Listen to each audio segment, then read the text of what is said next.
अच्छा चलिए, देखिए आप लोगों को हम लोग 2-3 टॉपिक बता चुके हैं, जैसे टेंजेंट प्लेन बता दिया है, ठीक है, और ऑर्डर ऑफ कॉन्टैक्ट बता दिए हैं। आज हम लोग थोड़े से इसके एक मेन टॉपिक पे आ रहे हैं जो अंत तक चलेगा। हेडलाइन डालिए ऑस्क्यूलेटिंग प्लेन। ऑस्क्यूलेटिंग प्लेन आपके कोर्स में 3 तरह के प्लेन हैं, ऑस्क्यूलेटिंग, रेक्टिफाइंग, बाई नॉर्मल प्लेन। थोड़ा थोड़ा करते करते आप सब बता देंगे। पहला डालिए ऑस्क्यूलेटिंग प्लेन। देखिए ऑस्क्यूलेटिंग प्लेन सबसे इम्पॉर्टेंट प्लेन है, क्योंकि ऑस्क्यूलेटिंग प्लेन पे बेस्ड आपको क्वेश्चंस एग्जाम में मिलते हैं। जैसे हम बताएं ना कि हम आप लोगों को एक एक एक्सरसाइज उस पर बेस्ड क्वेश्चन करा रहे हैं, तो ये हमारी अब चौथी एक्सरसाइज है। इस पे बेस्ड क्वेश्चन एग्जाम में आपको मिलता है, या इस पे बेस्ड क्वेश्चन का एप्लीकेशन 6वीं या 7वीं एक्सरसाइज में है, तो बिना इसको पढ़े या जाने आप 6वीं या 7वीं एक्सरसाइज तक नहीं आ सकते। कहते हैं कि कोई कर्व है, कर्व है मतलब तुरंत दिमाग में आना चाहिए कि कर्व का इक्वेशन होता है xi is equal to xit, या इंटरसेक्शन ऑफ 2 सर्फेसेस के फॉर्म में। ये हमारा कोई कर्व है, मान ले रहे हैं xi is equal to xit, ठीक। इस पे कोई पॉइंट P ले लिया, कोई भी पॉइंट P ले लिया। हमको इस पॉइंट P पे ऑस्क्यूलेटिंग प्लेन को डिफाइन करना है। कहते हैं किसी पॉइंट P पर खींचा गया प्लेन, किसी कर्व के किसी पॉइंट P पर खींचा गया प्लेन ऑस्क्यूलेटिंग प्लेन तब कहलाता है जब वो उस पॉइंट पर खींचे गए टेंजेंट को खुद में कंटेन करे। जब वो उस पॉइंट पर खींचे गए टेंजेंट को खुद में कंटेन करे, contains tangent line at P, ठीक। और दूसरा कि P का अगर कोई नेबरिंग पॉइंट ले ले Q is the neighbouring point, तो वो नेबरिंग पॉइंट को अपने में रखता हो या नेबरिंग पॉइंट से पास करता हो, passes through neighboring point, passes through neighboring point Q। ऐसे प्लेन को कहते हैं ऑस्क्यूलेटिंग प्लेन। किसी कर्व के किसी पॉइंट पर खींचा गया प्लेन ऑस्क्यूलेटिंग प्लेन तब कहलाएगा जब वो उस पॉइंट पर टेंजेंट को कंटेन करता हो और उसके नेबरिंग पॉइंट से होकर के पास करता हो। दरअसल ऑस्क्यूलेटिंग प्लेन की परिभाषा देने के 3 तरीके आपके कोर्स में हैं। ये सबसे पहला तरीका है, ये सबसे पहला तरीका है। दूसरा तरीका अभी हम थोड़ा और आगे चल करके बताएंगे, आज ही बताएंगे। तीसरा तरीका जब क्वेश्चन सॉल्व कराएंगे तब बताएंगे। 3 तरीके से ऑस्क्यूलेटिंग प्लेन को डिफाइन करते हैं। 3 तरीका, ये बात अभी इसलिए मेंशन कर दिए क्योंकि वाइवा में बहुत ज़्यादा पूछा जाता है ऑस्क्यूलेटिंग प्लेन। बहुत ज़्यादा मतलब बहुत ज़्यादा, हर अगले बंदे से पूछते हैं ऑस्क्यूलेटिंग प्लेन क्या होता है, बना करके दिखाओ। तो जब आपसे कोई पूछे ऑस्क्यूलेटिंग प्लेन क्या होता है, और अगर आप अपना वाइवा थोड़ा ढंग का करना चाहते हैं, तो वो तीनों पॉइंट्स को बताइएगा। पहला आप यही बताएंगे कि सर मान लीजिए ये कोई कर्व है, उस पर कोई पॉइंट P है, पॉइंट P पे खींचा गया कोई भी प्लेन ऑस्क्यूलेटिंग प्लेन तब कहलाएगा जब वो उस पॉइंट P पर खींचे गए टेंजेंट को कंटेन करता है और उसके नेबरिंग पॉइंट से होकर के पास करता है। जब वो उस पॉइंट पर खींचे गए टेंजेंट को कंटेन करता है और उसके नेबरिंग पॉइंट से होकर के पास करता है, तो ऐसे प्लेन को हम लोग कहते हैं ऑस्क्यूलेटिंग प्लेन। ठीक है, लिखिए the osculating plane at a point P, the osculating plane at a point P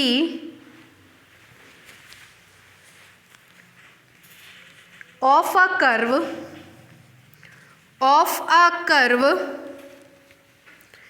is the limiting position of the plane of which contains the tangent line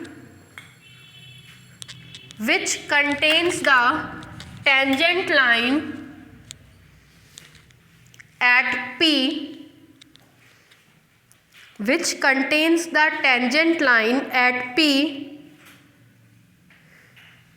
and passes through a neighboring point Q, and passes through the neighboring point Q, and passes through the neighboring point Q on the curve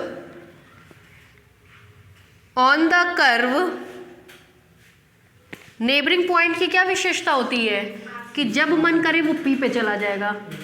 neighbouring point वो point होता है जो ज़रूरत पड़ने पर अपने actual point पे tend कर जाता है, तभी उसको नेबरिंग कहते हैं। जैसे आप और आपका पड़ोसी, चीनी खत्म हो गई, भैया जरा एक कटोरी चीनी दे देना। दूसरा कल अगले दिन, भैया चाय पत्ती ख़त्म हो गई है, ज़रा सी चाय पत्ती दे देते, चाय बनानी थी। कभी दूध, कभी आटा। अब आप घंटा घर पे बैठे हैं और कोई कह दे सूरज कुंड चले जाओ चाय पत्ती लेने, जी प्राण निकल जाएगा। इससे अच्छा बगल से ना खरीद लाएं, हाँ ना। तो नेबर्स का क्या मतलब है, ज़रूरत पड़ने पर एक दूसरे को याद करते हैं, ठीक है। अगर बहुत दूर होते तो सोचते उतनी दूरी जाने से अच्छा बगल में राशन की दुकान है वहीं से खरीद लें, है ना, क्यों ना खरीद लें। लेकिन पड़ोसी है, पता चलता है काम चल जाएगा एक दो बार का, फ्री की पी लेंगे तो ला पड़ोसी से ही ले लें। तो नेबरिंग पॉइंट की विशेषता होती है कि ज़रूरत पड़ने पर एक्चुअल पॉइंट पे टेंड करता है। जो टेंड करे वही नेबरिंग पॉइंट है, जो टेंड ना करे वो नेबरिंग पॉइंट नहीं है। तो लिख लीजिए as Q tends to P, as Q tends to P। हो गया। अब हेडलाइन डालिए इक्वेशन ऑफ ऑस्कुलेटिंग प्लेन। इसका डेरिवेशन एग्जाम में आता है। हम लोग ऑस्कुलेटिंग प्लेन के इक्वेशन को डिराइव करने चल रहे हैं। Equation of osculating plane, equation of osculating plane.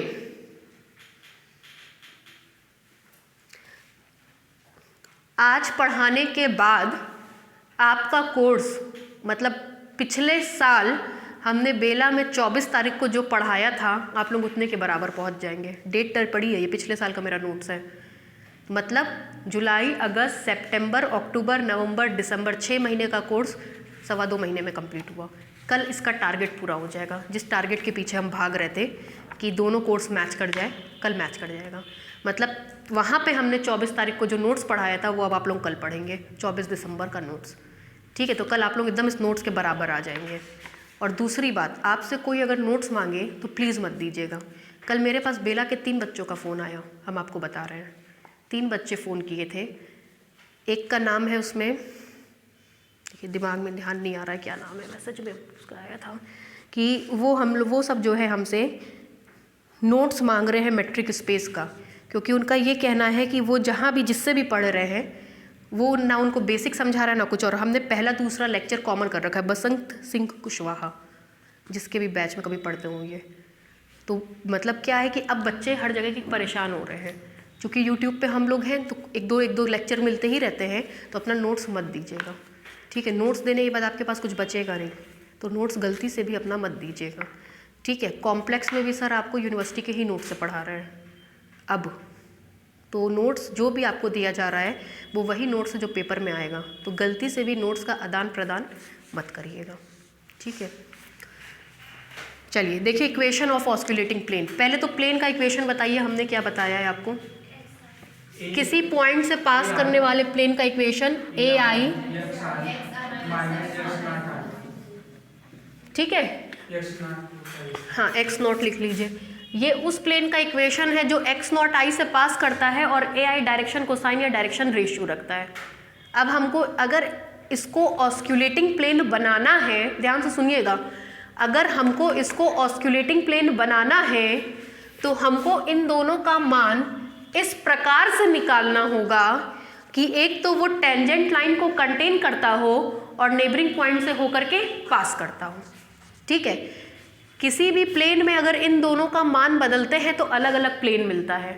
हमको इस प्लेन को ऑस्कुलेटिंग प्लेन बनाना है। इनफैक्ट हमने परिभाषा में भी यही लिखवाया है कि किसी कर्व के किसी पॉइंट पर खींचा गया प्लेन ऑस्कुलेटिंग तब बनेगा जब वो इन दोनों प्रॉपर्टी को क्या करेगा, सेटिस्फाई करेगा। तो ये किसी पॉइंट P से होकर के जाने वाला प्लेन है। ये ऑस्क्यूलेटिंग तब बनेगा जब इन दोनों प्रॉपर्टी को सेटिस्फाई करेगा। दूसरे शब्दों में उन दोनों प्रॉपर्टी को सेटिस्फाई कराते हुए अगर हम AI और x0i की वैल्यू फाइंड आउट कर लिए तो ये हमारा ऑस्क्यूलेटिंग प्लेन बन जाएगा। ठीक है, तो टारगेट क्या है? AI और x0i का मान निकालना। ठीक है, चलिए लिखिए, let xi is equal to xis। हमने t की जगह s कर दिया है कर्व के इक्वेशन में, ध्यान दीजिएगा। मतलब कर्व का इक्वेशन किसके रिस्पेक्ट में लिखा जा रहा है? आर्क लेंथ के रिस्पेक्ट में, आर्क लेंथ के रिस्पेक्ट में। क्यों? क्योंकि आपको पता है जब टेंजेंट की बात करते हैं तो इसका मान होता है x dash i dxi by ds। तो ये जरूरी था कि ये किसका फंक्शन हो? s का। t वाला भी करा देंगे, पहले s वाला करा रहे हैं। ठीक है, लिखिए, let xi is equal to xis be the equation of curve, be the equation of curve where small s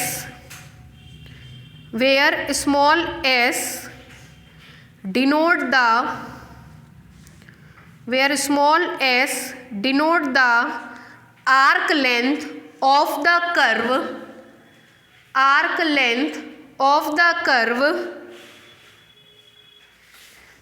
measured from a fixed point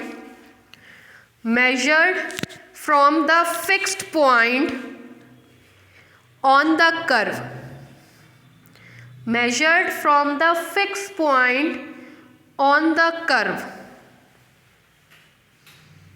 measured from the fixed point on the curve। आपको पता है curve पे एक fix point लेते हैं, उस fix point से चाप पे चली गई दूरी को ही आर्कियल डिस्टेंस कहते हैं और उसको स्मॉल एस से डिनोट करते हैं। छोटी क्लासेस में हिंदी मीडियम में आप उसको चापीय दूरी कहते थे।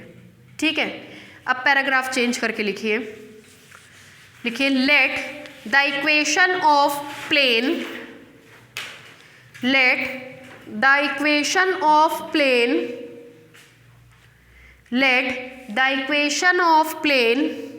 which passes through the point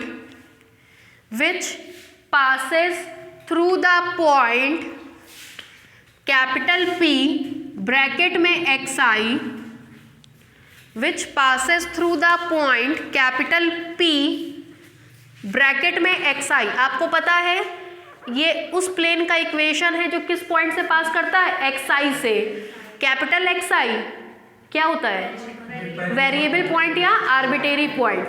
तो हम मान ले रहे P xi से पास करने वाले प्लेन का इक्वेशन ये होगा। ठीक है, लिखिए, let the equation of plane which passes through the point capital P bracket में xi ऑन द कर्व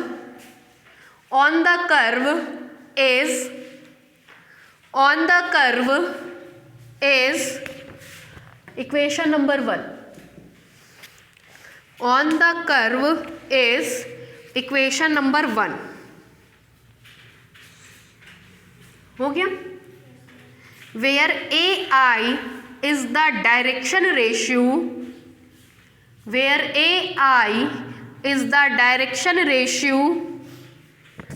किसका डायरेक्शन रेशियो होता है?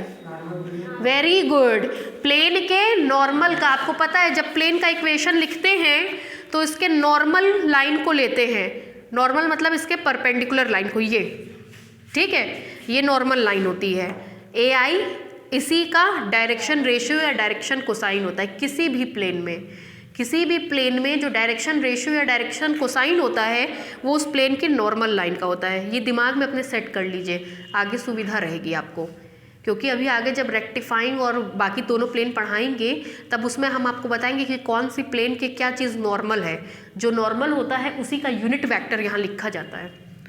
ठीक है, तो AI इस ऑस्क्यूलेटिंग प्लेन के नॉर्मल लाइन का डायरेक्शन रेशियो या डायरेक्शन कोसाइन है। ठीक है, लिखिए नीचे से, where AI is the direction ratio of the normal to the plane where AI is the direction ratio of the normal to the plane। आगे बढ़े। इस प्लेन की पहली खासियत कि ये टेंजेंट लाइन को क्या करता है, कंटेन करता है। अब जरा सुनिए, ये ऑस्क्यूलेटिंग प्लेन है, ये टेंजेंट लाइन को कंटेन कर रहा है। इस प्लेन के नॉर्मल का डायरेक्शन रेशियो है AI, ठीक। और टेंजेंट लाइन का डायरेक्शन रेशियो होता है x-i, होता है ना, x-i टेंजेंट का डायरेक्शन रेशियो होता है। s डॉट कर देते हैं, x dot i upon s dot, तो डायरेक्शन कोसाइन होता है। कोसाइन में हमेशा डिवाइड करते हैं, CD डायरेक्शन कोसाइन में डिवाइड करते हैं। ABCD पढ़ते हैं तो डायरेक्शन कोसाइन में डिवाइड करते हैं। यहाँ डिवाइड किसी चीज़ से नहीं किया, इसका मतलब ये डायरेक्शन रेशियो है। इसका डायरेक्शन रेशियो पता है, इसका डायरेक्शन रेशियो पता है। अगर दो लाइन एक दूसरे के परपेंडिकुलर हो तो उनके डायरेक्शन रेशियो का प्रोडक्ट 0 के बराबर होता है।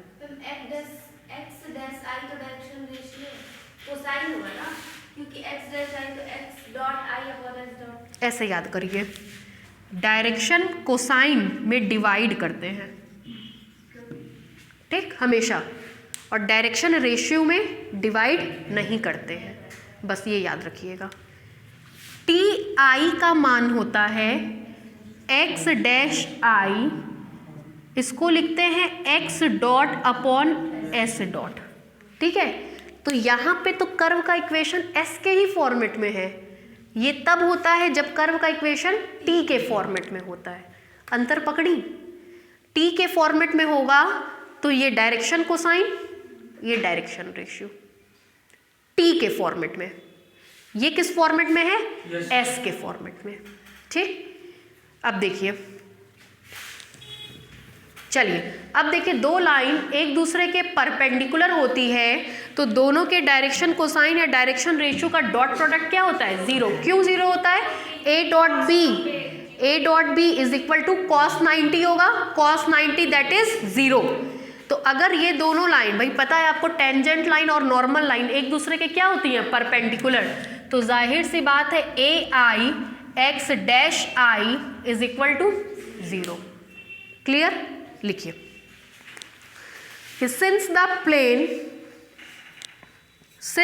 प्लेन, पैराग्राफ चेंज करके लिखना है, since the plane contains the tangent at P,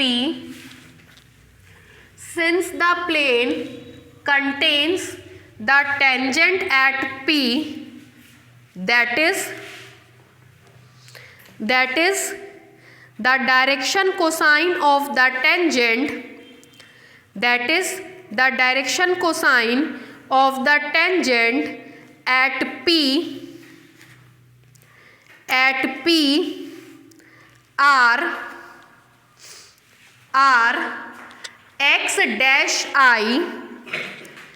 x-i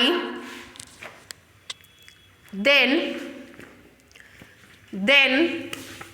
equation number 2 लिखिए, equation number 2,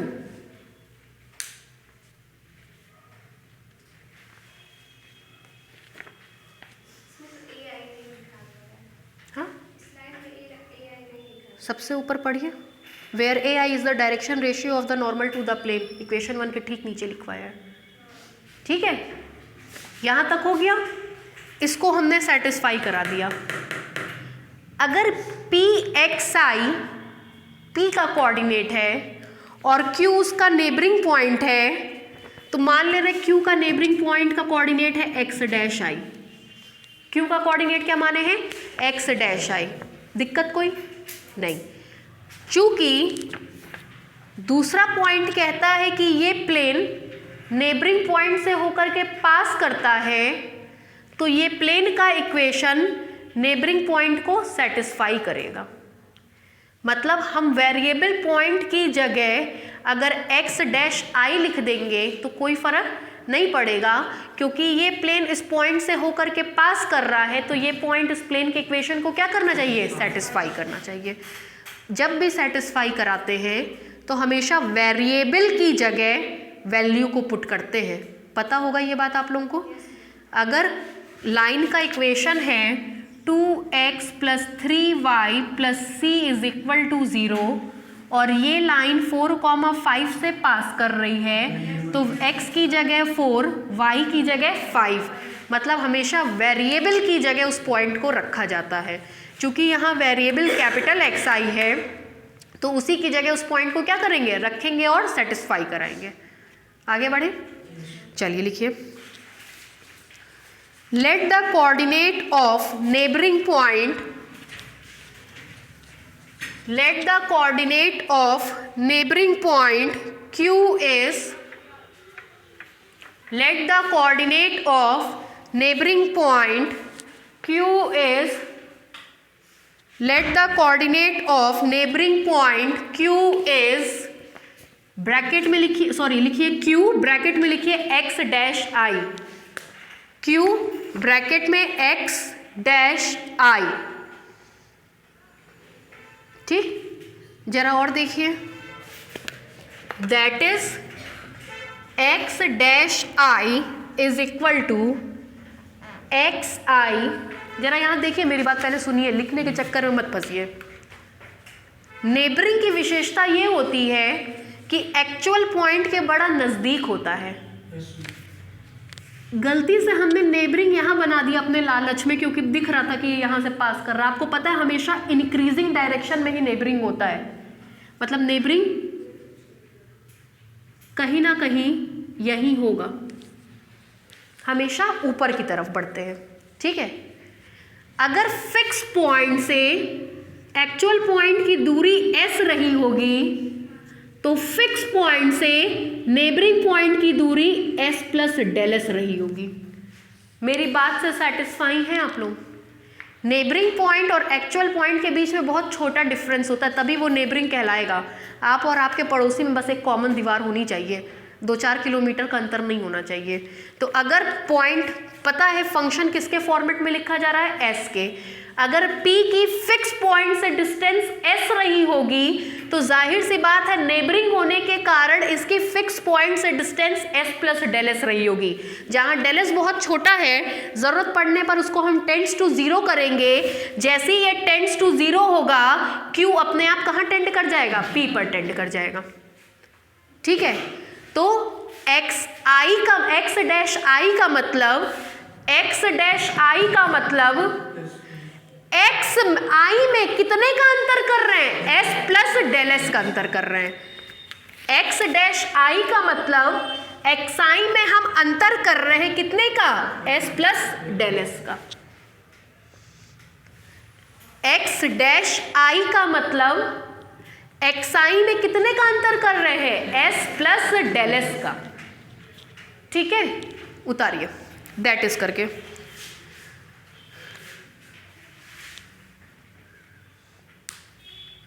that is x dash I = xi s + ΔS। कल टेलर्स थ्योरम बताए थे ना, Taylor's theorem order of contact में, उसी का यूज करने चल रहा है।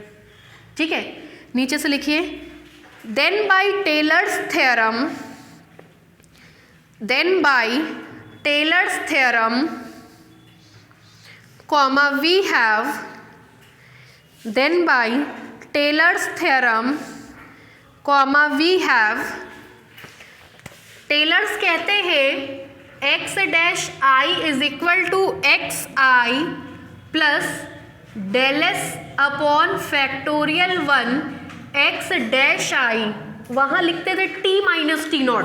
t - T0 का मतलब difference between two neighbouring points, difference between two neighbouring points. एक का कोऑर्डिनेट s + ΔS, दूसरे का कोऑर्डिनेट s, सब्सट्रैक्ट करेंगे तो केवल क्या बचेगा, ΔS।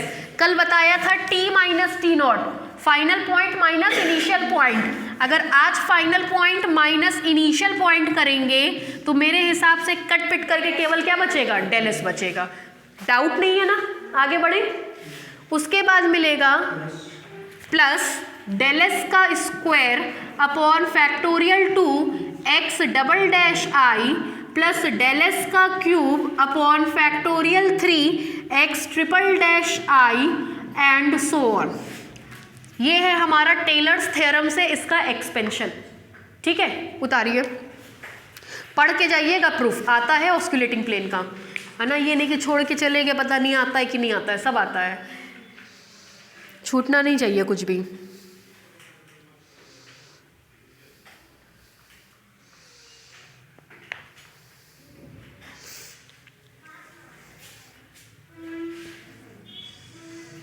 कल क्लास है ना, संडे है लेकिन क्लास कल रहेगा।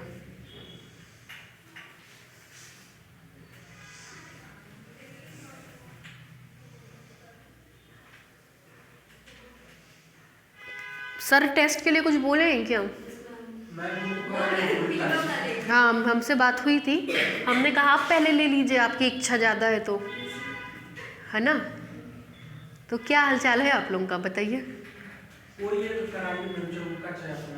नहीं, जैसे अगर मैट्रिक स्पेस की बहुत ज़ोरों शोरों से तैयारी हो गई हो तो हम करा लें, और अगर आप लोग सक्षम हो सर का पेपर पढ़ने के लिए तो सर का कर लीजिए।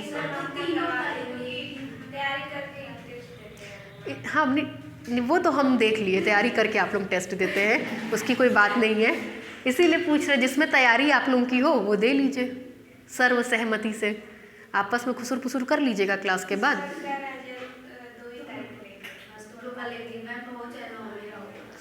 नहीं, ठीक बात है। अरे बाप रे बाप। अच्छा तो ठीक है, हम सर से रिक्वेस्ट कर ले रहे हैं, थोड़ा बढ़ा ले आएंगे। कब देंगे आप लोग तीनों पेपर का सर के? इसी महीने जनवरी में ही होगा, है ना। 10 तारीख के बीच में कर दीजिए। नहीं भाई, वो सब बेचारी क्या करेंगी 10 के पहले, 15 से 20 के बीच में थोड़ा टाइम मिल जाए पढ़ने का। 15 से 20 के बीच में एलपीपी कॉम्प्लेक्स और डायनेमिक्स का, ठीक है। चलिए, नहीं हम रिक्वेस्ट कर देंगे, लिखिए। Then by Taylor's theorem comma we have, हो गया, ये उतार लिया। अब नीचे से लिखिए। अभी हम आपसे जिक्र कर रहे थे कि प्लेन फर्स्ट नेबरिंग पॉइंट से होकर के पास कर रहा है, तो नेबरिंग पॉइंट उसको क्या करेगा, सेटिस्फाई। वेरिएबल पॉइंट की जगह सेटिस्फाई कराएंगे, कौन है variable point, capital X I, satisfy कराएंगे तो मिलेगा A I X dash I minus X I is equal to 0। क्यों भाई, ठीक है।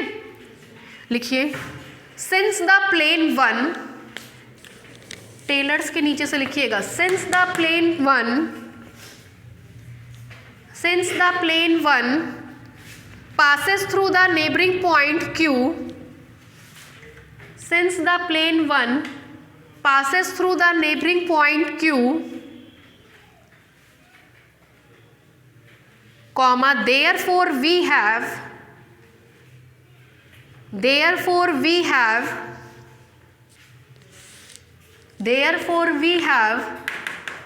लिखिए ए आई ब्रैकेट में X bar I minus X I is equal to 0।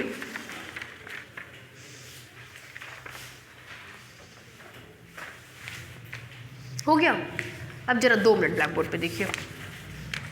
This implies that A I bracket में एक्स डैश आई का मान यहां से रख रहे हैं, कोई इक्वेशन नंबर डाला नहीं है आपने, इसको 3 मान लीजिएगा, इसको 4 मान लीजिएगा, ठीक है। टेलर्स वाले को 3 और नीचे वाले को 4, ठीक है। एक्स बार आई का मान यहाँ पुट करेंगे तो मिलेगा X I plus del S upon factorial 1 X dash I plus del S का square upon factorial 2 X double dash I plus del S का cube upon factorial 3 X triple dash I and so on. ये मान हो गया x bar आई का minus के साथ xi is equal to 0।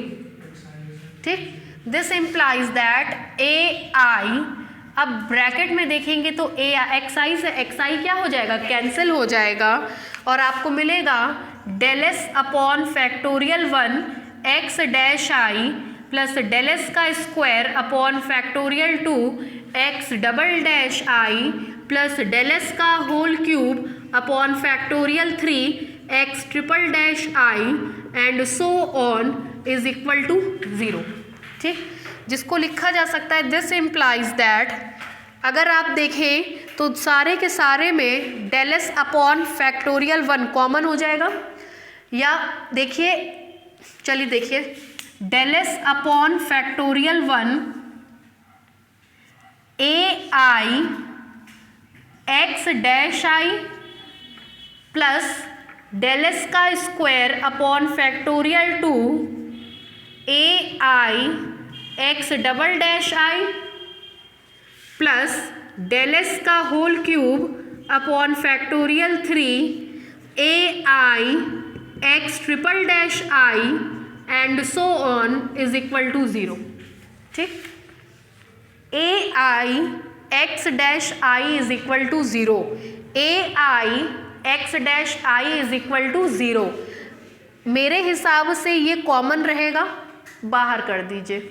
बाहर करेंगे तो आपको मिलेगा this implies that del S का स्क्वायर अपॉन फैक्टोरियल 2 बाहर कर दिया अंडर ब्रैकेट, ये बाहर होने के बाद A I X double dash I del S बचेगा 3.2.1, केवल और केवल नीचे 3 बचेगा, A I X triple dash I and so on is equal to 0 use किया गया है फ्रॉम इक्वेशन 2।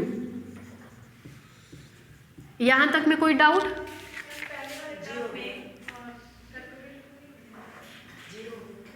ये वाला तो 0 हो गया फैक्टोर, ये देखिए A I X dash I is equal to 0। ठीक है, तो इसको हमने कॉमन ले लिया। ठीक है, क्लियर? अब देखिए दो संख्याओं का प्रोडक्ट 0 के बराबर, either this one is equal to 0 और this one is equal to 0। आपको पता है डेल एस 0 के बराबर नहीं होगा, अगर डेल एस 0 के बराबर हो गया तो उस केस में क्यू पॉइंट पी पर टेंड कर जाएगा, इसलिए डेल एस 0 के बराबर नहीं होगा। तो 0 के बराबर कौन होगा? This implies that A I X double dash I plus del S upon factor 3 A I X triple dash I and so on is equal to 0 since del s will never be equal to 0। ठीक है, उतारिए।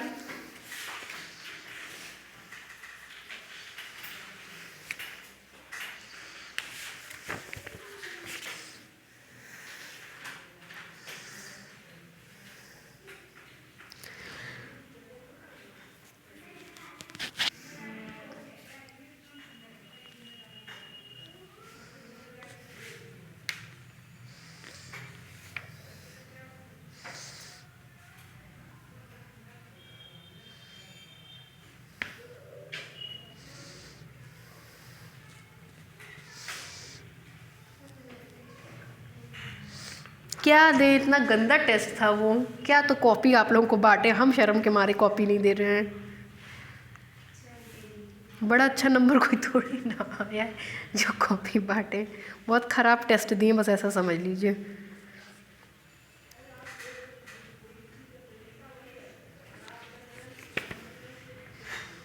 एक बार हम और लेंगे test, है ना, लेकिन बस आपकी पूरा लेंगे एग्ज़ाम की तरह, इसलिए रुके हैं। जो कमी पता चलनी थी आप लोगों को अपने आप की, वो चल गई होगी, अब की पूरा लेंगे।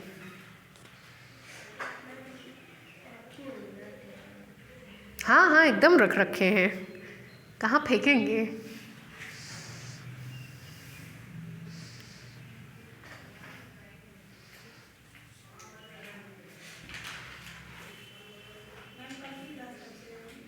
सर आते तभी डिस्कस कर लेते, सर ही पढ़ाएंगे, हम तो नहीं पढ़ाएंगे कल। मेरा कोर्स ठीक ठाक चल रहा है, सर अभी आते तो हम पूछ लेते हैं, 2 घंटा 3 घंटा जो भी पढ़ाएंगे वही पढ़ाएंगे, उनका कोर्स थोड़ा भी पीछे है।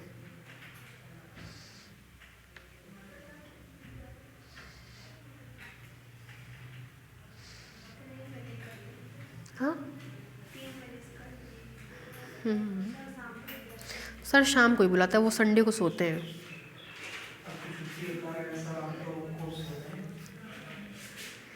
क्या बताया जाए। अच्छा हमको और टाइम नींद नहीं आती है, जैसे कोई हमसे कह ले जाओ 11 बजे खाली हो जाके सो जाओ 1 घंटा, हम नहीं सो सकते। मतलब हमको ऑड टाइम एकदम नींद नहीं आती है, 2 बजे खाली हुए या जाके सो जाओ, हम नहीं सो सकते। मतलब हम वो दिमाग में मेरे कुछ चलता रहेगा लेकिन हम सो नहीं सकते। और जिस दिन हम ज़्यादा खाली होते हैं उस दिन हम सोचो लो ये भी निपटा दे, वो भी निपटा दे, वो भी निपटा दे, वो भी निपटा दे, अंत तक लगता सबसे ज़्यादा हेक्टिक डे तो आज ही का हो गया। सब अधूरे काम निपटा दो उसी दिन।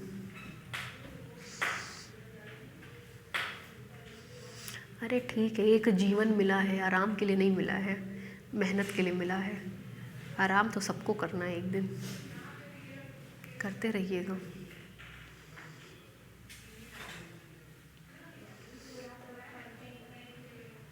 हैं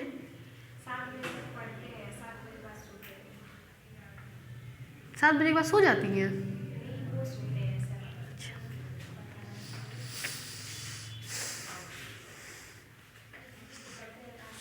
अच्छा मेरी 9th क्लास से हैबिट रही, हम 12-1 बजे के पहले नहीं सो सकते। 9th क्लास से, 9th में थे तब से, मतलब कॉलेज लाइफ में थे तो पढ़ाई चलती थी, टीचिंग लाइफ में थे तो अपना डिस्कशन वगैरह कुछ अभी तक मेरी हैबिट है, हम 12-1 बजे के पहले नहीं सोते हैं। हो गया भाई।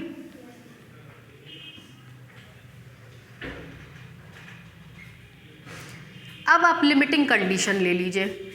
सबसे आखिरी में हम लिखवाए थे ऑस्क्यूलेटिंग प्लेन में, भाई इसको आपने यूज़ कर लिया, टेंजेंट को कंटेन कर रहा था तभी ये कंडीशन मिली थी, है ना। इसको आपने यूज़ कर लिया, नेबरिंग पॉइंट से पास कर रहा था तभी आपने उसको सेटिस्फाई कराया था। सबसे आखिरी में लिखवाए थे as Q tends to P. अब ये कंडीशन ले लीजिए, जब क्यू को पी पे टेंड करेंगे, क्यू को पी पे टेंड करेंगे तो डेल एस कहाँ टेंड कर जाएगा? 0 पे। सोचिए क्यू को पी के बराबर करना है, क्यू का कोऑर्डिनेट है S plus del S, P का कोऑर्डिनेट है एस। कब क्यू पी में कन्वर्ट होगा? जब डेल एस कहाँ टेंड कर जाएगा? 0 पर। तो अब हम इस कंडीशन का यूज करेंगे, जैसे ही डेल एस टेंड करेगा 0 पर ये, और इसके आगे के सारे टर्म क्या कर जाएंगे? वैनिश कर जाएंगे, केवल ये बचेगा। ठीक है, लिखिए taking the limit as q tends to p, taking the limit as q tends to p, that is del s tends to 0, that is del s tends to 0, comma we have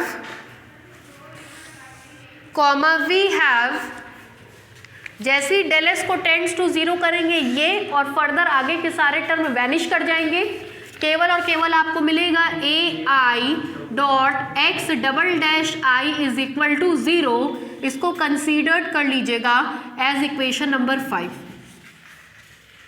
ठीक है, उतारिए।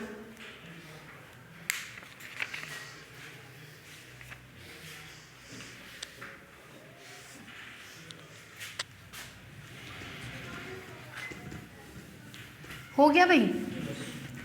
अब ज़रा सा equation number 1, 2 और 5 को देखिए।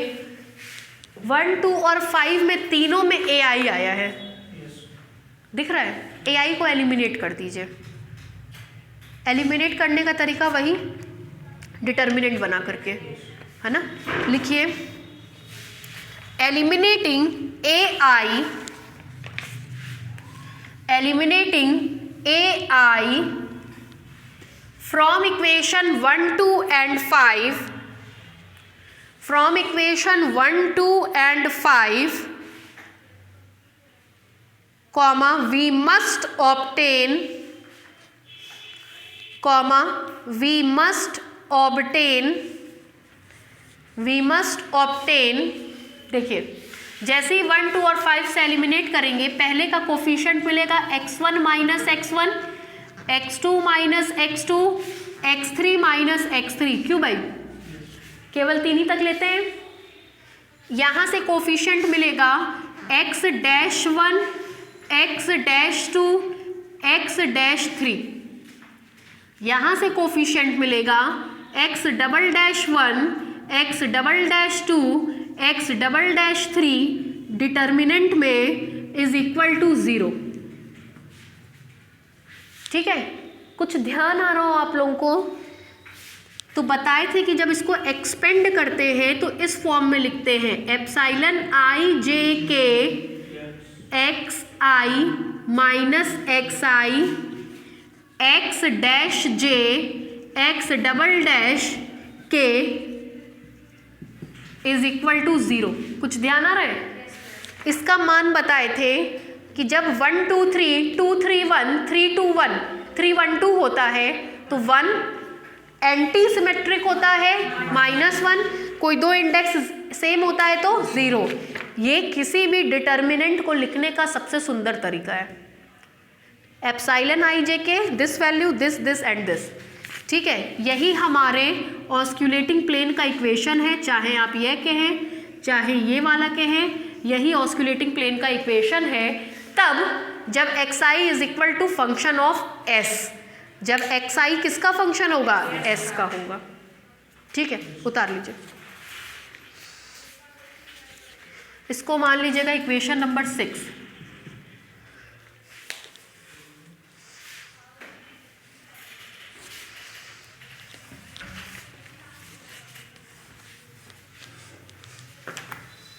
क्या होता है ऑस्क्यूलेटिंग प्लेन? टेंजेंट लाइन को कंटेन करता हो और नेबरिंग पॉइंट से पास करता हो।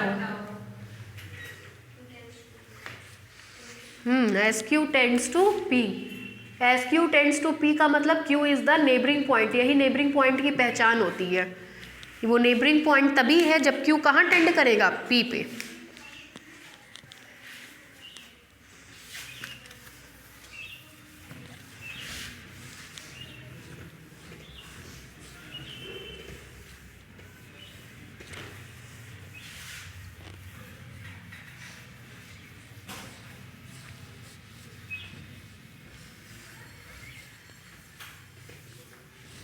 हो गया?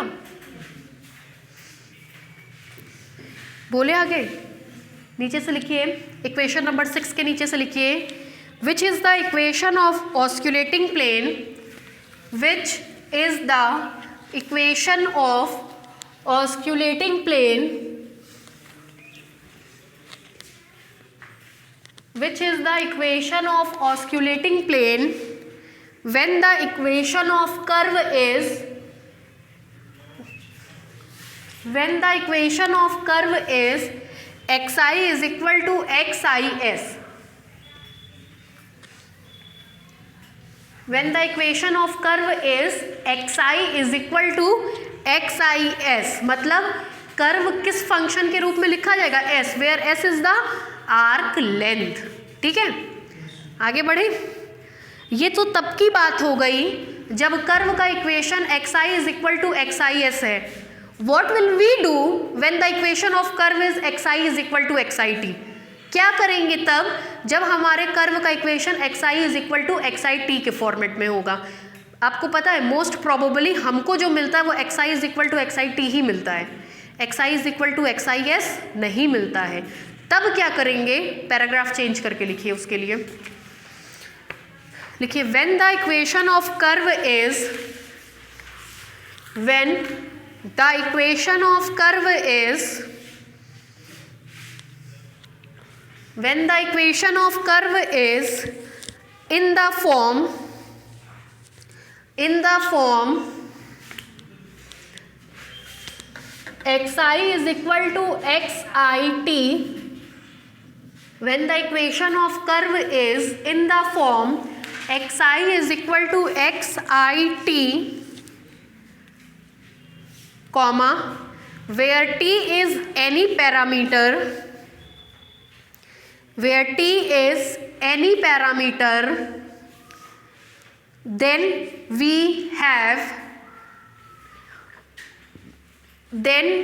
have समझ लीजिए क्या करेंगे। अगर इसी में हम कुछ ऐसा एडजस्टमेंट कर दें कि x डैश जे और x डबल डैश के को हम चेंज कर ले जाएं x डॉट जे या x डबल डॉट के टर्म्स में, तो आपको पता है डैश इसलिए आया है because it is the function of s। अगर ये t का फंक्शन होगा तो यहाँ पे डॉट आना चाहिए, तो किसी भी तरीके से डैश को डॉट में कन्वर्ट कर दीजिए। अगर हमारा डैश डॉट में कन्वर्ट हो गया तो बस कहानी सॉल्व हो गई। डैश की जगह ले जा करके डॉट रख देंगे, इक्वेशन आ जाएगा। नहीं, उसको छोड़ दीजिए। मेन बस मोटिव अब क्या है, डैश को किस में कन्वर्ट करना, डॉट में, ठीक। और डैश को डॉट में कन्वर्ट करना बहुत इंपॉर्टेंट आर्टिकल है, क्योंकि अभी आगे हम लोग ऐसे बहुत सारे आर्टिकल पढ़ेंगे जिसमें डैश में होगा तो डॉट में कन्वर्ट करना पड़ेगा, तब हम वहाँ प्रूफ नहीं कराते हैं, हम कहते हैं पीछे कराए थे वहीं से कर लीजिएगा। तो बहुत इत्मीनान के साथ समझिएगा। इस मेन आर्टिकल में अब हम लोग ये सीखेंगे कि डैश को डॉट में कैसे कन्वर्ट करना है, how to convert between two functions, how to convert the function of s in the function of t। अगर कोई s का फंक्शन है तो उसको t में कैसे कन्वर्ट करेंगे वो अब हम लोग यहाँ सीखेंगे। इस चैप्टर के लिए बहुत इंपॉर्टेंट आर्टिकल है, ठीक है। तो देखिए कैसे करेंगे। आप जानते हैं x डैश i का मतलब होता है dxi बाई ds, क्यों भाई? जिसको लिखा जा सकता है this implies that x dash i is equal to, देखिएगा एक्स आई तो किसका फंक्शन है, t का, तो एक्स आई किसके रिस्पेक्ट में डिफ्रेंशिएट होगा, t के, वो s के रिस्पेक्ट में डिफ्रेंशिएट नहीं होगा, तो एक्स आई तो डिफ्रेंशिएट होगा t के रिस्पेक्ट में, ठीक है। और बैलेंस करेंगे तो dt को अपने मन से नीचे लाए हैं, तो बैलेंस करने के लिए dt को अपने मन से ऊपर लाएंगे, dt से dt कट गया, dxi by ds, dxi by ds आ गई सेम चीज। This implies that x dash i is equal to, इसको लिख सकते हैं x डॉट i, साथ में आएगा dt बाई ds। हमने first order derivative of s को कन्वर्ट कर दिया first order derivative of t में। आगे बढ़े, अगेन फर्स्ट ऑर्डर डेरिवेटिव के साथ साथ अपने लोगों को सेकेंड ऑर्डर डेरिवेटिव भी चाहिए। Again x double dash i is equal to d by D s of x dash i। x dash i को एक बार फिर से d बाई डी एस के रिस्पेक्ट में क्या कर दिए, डिफ्रेंशिएट कर दिए, ठीक, is equal to d by D s of x dash i की जगह पुट कर रहे हैं x dot i dt by D s. Product of two function बारी बारी से डिफ्रेंशिएट करेंगे, करवाइए, is equal to d by D s of x dot i, साथ में आएगा dt by D s plus x dot i, d और d मिल करके d2, t ds और ds मिल करके ds स्क्वायर, ठीक है। आगे बढ़े, मगर फिर वही दिक्कत, x डॉट i तो t के रिस्पेक्ट में डिफ्रेंशिएट होगा, s के रिस्पेक्ट में डिफ्रेंशिएट नहीं होगा, तो इतने की जगह हम क्या लिख रहे हैं वो देखिए, x डॉट i तो डिफ्रेंशिएट होगा t के रिस्पेक्ट में, बैलेंस करने के लिए dt बाई ds, dt से dt कट जाएगा, d s of x dot i, ये बचा हुआ उतार रहे हैं d T by D s plus x dot I D two T by D S square. आगे बढ़े, ये आपका एक्स डबल डैश आई की वैल्यू फाइंड आउट हो रही है अभी। फिर देखिए, this implies that x double dash I is equal to ये x डबल डॉट आई, ठीक है, D T by D S मिल करके D T by D S का whole square plus x dot I D two T by D S square. हुआ क्या, अब हमको इन दोनों की वैल्यूज़ मिल गई। अब इन दोनों की वैल्यूज़ को ले जा करके फर्दर देर हम लोग पुट कर देंगे इक्वेशन नंबर 6 में, सॉल्व करेंगे तो अपने आप हमको रिजल्ट मिलेगा। ठीक है, सॉल्व करना भी हम बताएंगे। उतारना शुरू करिए। कहाँ तक लिखा है? देन वी हैव, यहाँ से उतारिए।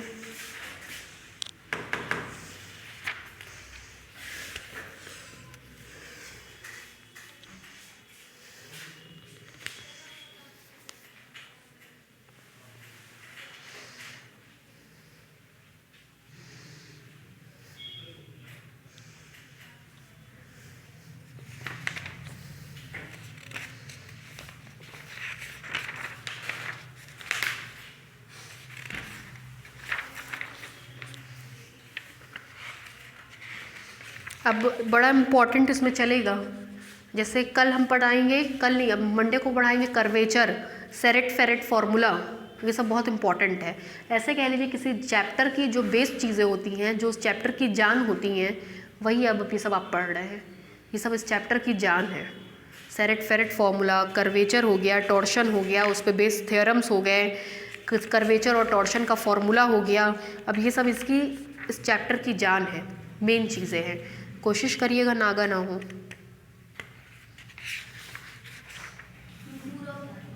पूरा उतार लीजिए यहाँ तक। इसके बाद ये लाइन है,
आगे बढ़े, यहाँ तक में आप लोगों को कोई डाउट, कोई दिक्कत नहीं। अब डिस्कस अभी हम लोग कर रहे थे कि इन वैल्यूज़ को कहाँ पुट कर देंगे, इक्वेशन नंबर 6 में। लेकिन एक चीज़ का ज़रा ध्यान रखिएगा 6 में पुट करते टाइम, कि जो फर्स्ट ऑर्डर डेरिवेटिव है वो इंडेक्स जे में है।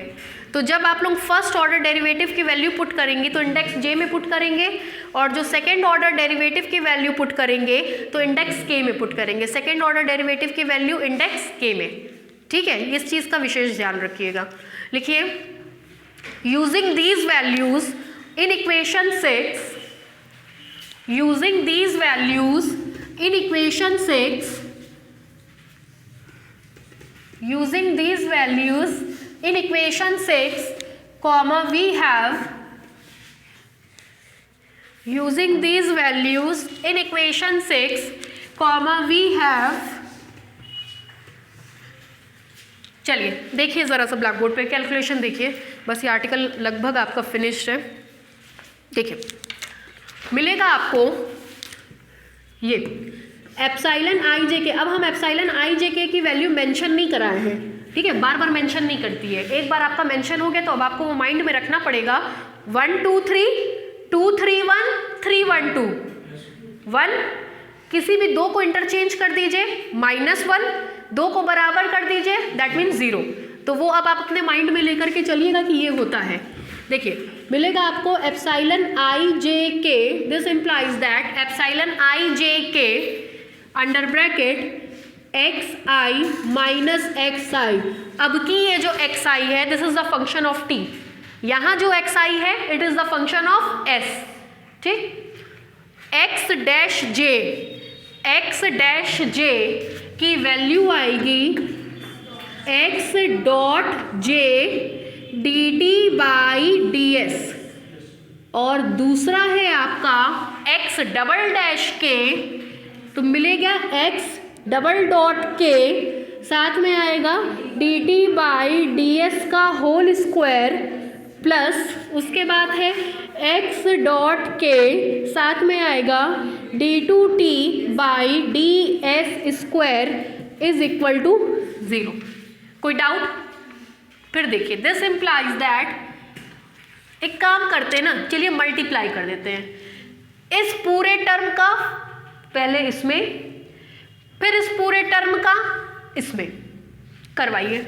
मिलेगा epsilon I J K X I minus X I X dot J X double dot K D T by D S का whole cube, clear, plus epsilon I J K X I minus X I X dot J X dot K D T by D S into D two T by D S square is equal to 0, ठीक है।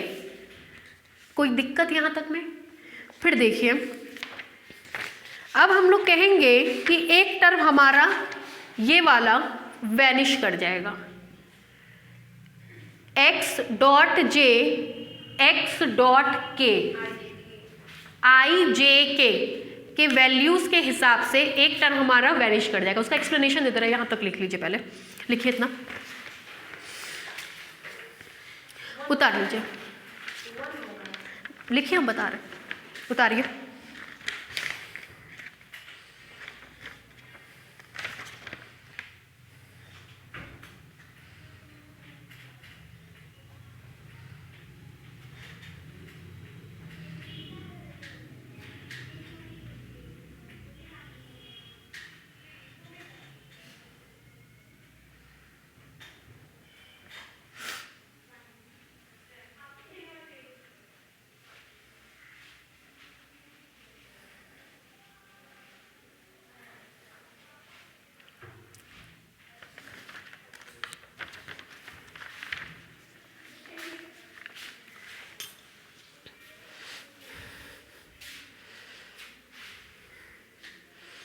L dot m की value क्या होती है?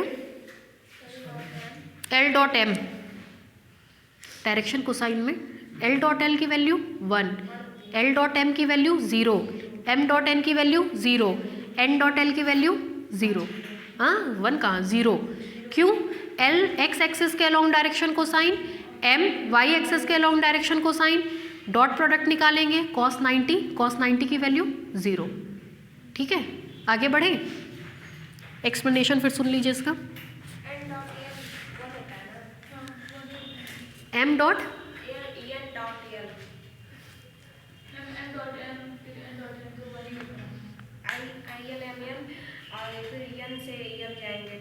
आई dot j की value बोलिए,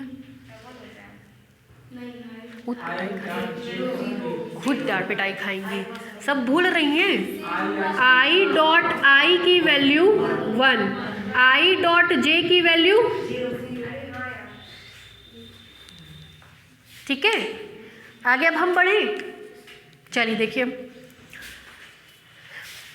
जे और के इंडेक्स का मतलब अगर ये 1 होगा तो ये 2 होगा, ये 2 होगा तो ये 3 होगा। ठीक है, अगर हम आपसे पूछें x डॉट 2 और x डॉट 3 की value, x dot 2 x dot 3 की वैल्यू क्या आएगी? 0, है ना। चलिए यहाँ देखिए, 1 2 3 प्लस 2 3 1 प्लस 3 1 2, तो इसकी वैल्यू 1 2 2 3 3 1, दोनों ही केस में क्या हो जाएगा? 0। मतलब मोटा मोटी ऐसे समझिए, since x dot j x dot k की वैल्यू होती है 0 for every j comma k is equal to 1 2 3, है ना। तो ये टर्म पूरा का पूरा क्या कर जाएगा? वैनिश कर जाएगा। ठीक है, ठीक है भावना, पक्का। चलिए, this implies epsilon I j k xi minus xi x dot j x double dot k dt by ds का whole cube is equal to 0। dt by ds कभी भी 0 के बराबर नहीं होगा। अगर dt बाई ds 0 के बराबर हो गया तो उस केस में अगर आप इंटीग्रेट करते हो तो t is equal to constant.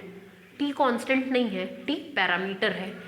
Since dt by ds will never be equal to 0, तो उस केस में आपको मिलेगा epsilon I J K X I minus X I X dot J X double dot K is equal to 0। क्या हुआ? Same आया। इसके में कोई अंतर नहीं। ये s का फंक्शन, ये t का फंक्शन, ये s के रिस्पेक्ट में डिफ्रेंशिएट, ये t के रिस्पेक्ट में डिफ्रेंशिएट, मतलब इक्वेशन क्या आता है? सेम। फिर भी ये आर्टिकल बहुत इंपॉर्टेंट है, क्योंकि अभी हम आगे बताएं आपको, आगे ऐसे बहुत सारे आर्टिकल मिलेंगे जिसमें s को t में कन्वर्ट करना होगा। फिर हम कन्वर्ट नहीं करेंगे, फिर आप कन्वर्ट करेंगे। ठीक है, कन्वर्टेशन का एक सिंपल सा यही मेथड, उतार डालिए।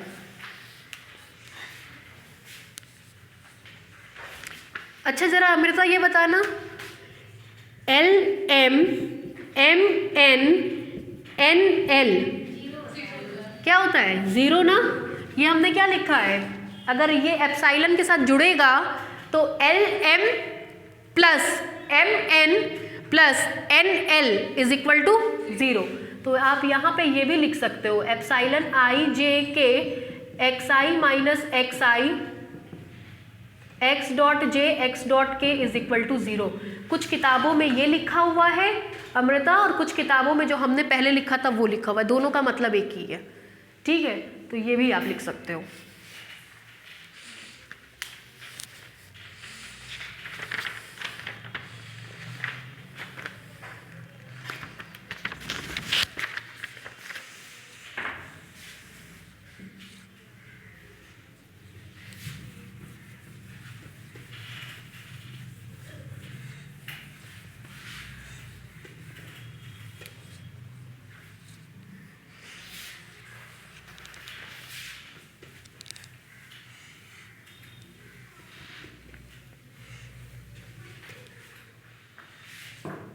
अगर इसको एक्सपेंड करोगे आप, तो इसको एक्सपेंड फॉर्म में आप लिखोगे, this implies that x1 minus x1 x dot 1 x dot 1 x double dot 1 x2 minus x2 x dot 2 x double dot 2 x3 minus x3 x dot 3 x double dot 3 is equal to 0।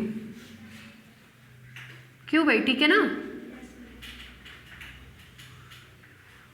Proof आता है, पढ़ के जाइएगा।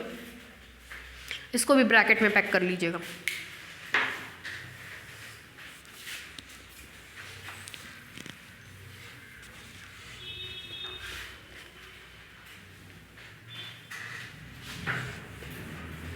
बढ़े आगे? हाँ हाँ, determinant बनाना है। ऊपर वाला सब मिटा दें।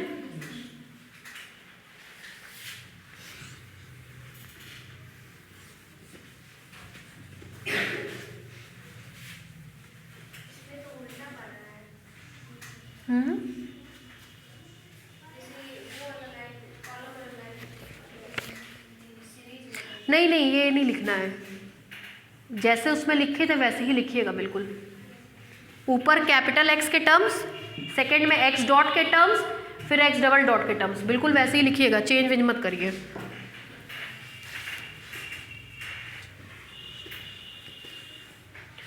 बिल्कुल उसी के फॉर्मेट में लिखेंगे तो मिलेगा पहले में x1 minus x1, x2 minus x2, x3 minus x3।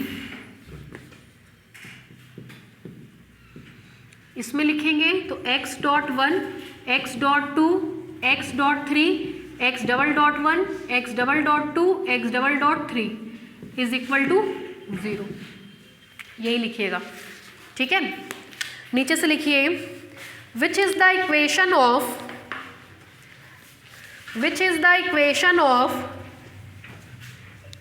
ऑस्क्यूलेटिंग plane, which is the equation of osculating plane when the equation of curve is